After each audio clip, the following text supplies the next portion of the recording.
वलक़द अरसलना नूहन इला क़ौमिही इन्नी लकुम नज़ीरुम मुबीन अल्ला तअबुदू इल्लल्लाह इन्नी अखाफु अलैकुम अज़ाब यौमिन अलीम।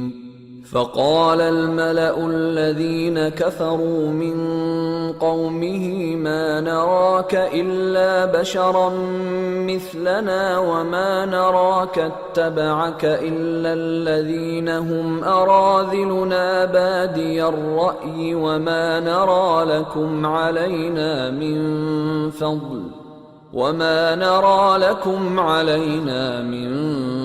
फ़ضल बल नज़ुन्नुकुम काज़िबीन।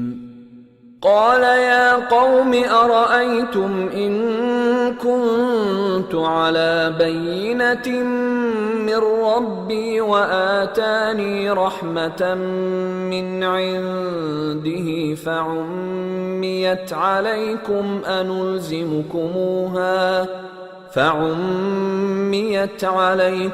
अनुल्ज़िमुकुमूहा व अंतुम लहा कारिहून। वया क़ौम ला अस्अलुकुम अलैहि माला इन अजरिय इल्ला अला अल्लाह वमा अना बितारिदिल लज़ीना आमनू इन्नहुम मुलाक़ू रब्बिहिम वलाकिन्नी अराकुम क़ौमन तजहलून। वया क़ौम मन यंसुरनी मिनल्लाहि इन तरद्तुहुम अफला तज़क्करून।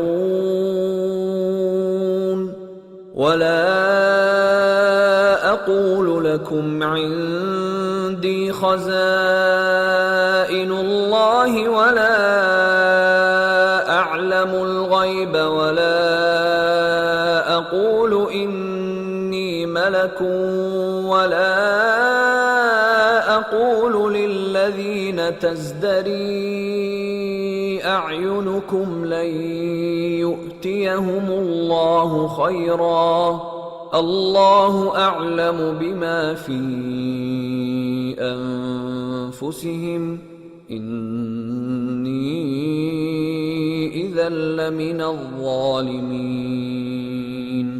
क़ालू या नूह क़द जादलतना फ़अक्थरत जिदालना फ़अतिना बिमा ताइदुना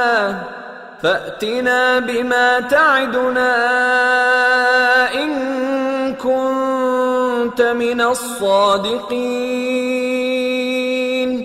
क़ाल इन्नमा यअतीकुम बिहिल्लाहु इन शाअ वमा अंतुम बिमुअ्जिज़ीन वला यंफ़उकुम नुस्ही इन अरदतु अन अंसह लकुम इन कान अल्लाहु युरीदु अन युग़वियकुम हुवा रब्बुकुम व इलैहि तुरजऊन। अम यक़ूलून इफ्तराह क़ुल इन इफ्तरैतुहु फ़अलय्य इजरामी व अना बरीउम मिम्मा तुजरिमून। और हमने नूह को उनकी कौम की तरफ भेजा तो उन्होंने उनसे कहा कि मैं तुमको खोल खोल कर डर सुनाने और ये पैगाम पहुंचाने आया हूं कि अल्लाह के सिवा किसी की इबादत न करो, मुझे तुम्हारी निस्बत दर्दनाक अजाब का खौफ है। तो उनकी कौम के सरदार जो काफिर थे कहने लगे कि हम तुमको अपने ही जैसा एक आदमी देखते हैं और ये भी देखते हैं कि तुम्हारे पैराव वही लोग हुए हैं जो हम में अदना दर्जे के हैं और वो भी सतही राय से, और हम तुम में अपने ऊपर किसी तरह की फजीलत नहीं देखते। بلکہ تمہیں جھوٹا خیال کرتے ہیں۔ فرمایا کہ اے قوم دیکھو تو، اگر میں اپنے پروردگار کی طرف سے دلیل روشن رکھتا ہوں اور اس نے مجھے اپنے ہاں سے رحمت بخشی ہو جس کی حقیقت تم سے پوشیدہ ہو گئی ہے، تو کیا ہم اس کے لیے تمہیں مجبور کر سکتے ہیں جبکہ تم اس سے ناخوش ہو؟ اور اے قوم، میں اس نصیحت کے بدلے تم سے مال و زر کا مطالبہ تو نہیں کرتا، میرا صلہ تو اللہ کے ذمے ہے، اور جو لوگ ایمان لائے ہیں میں ان کو نکالنے والا بھی نہیں ہوں، وہ تو اپنے پروردگار سے ملنے والے ہیں، لیکن میں دیکھتا ہوں کہ تم لوگ نادانی کر رہے ہو۔ اے میری قوم، اگر میں ان کو نکال دوں تو اللہ کی گرفت سے بچانے کے لیے کون میری مدد کر سکتا ہے؟ بھلا تم غور کیوں نہیں کرتے؟ اور میں نہ تم سے یہ کہتا ہوں کہ میرے پاس اللہ کے خزانے ہیں، اور نہ یہ کہ میں غیب جانتا ہوں، اور نہ یہ کہتا ہوں کہ میں فرشتہ ہوں، اور نہ ان لوگوں کی نسبت جن کو تم حقارت کی نظر سے دیکھتے ہو یہ کہتا ہوں کہ اللہ ان کو بھلائی یعنی اعمال کی جزا نہیں دے گا۔ جو ان کے دلوں میں ہے اسے اللہ خوب جانتا ہے، اگر میں ایسا کہوں تو بے انصافوں میں ہو جاؤں۔ انہوں نے کہا کہ نوح، تم نے ہم سے جھگڑا تو کیا اور جھگڑا بھی بہت کیا، اب اگر تم سچے ہو تو جس چیز سے ہمیں ڈراتے ہو وہ ہم پر لا نازل کرو۔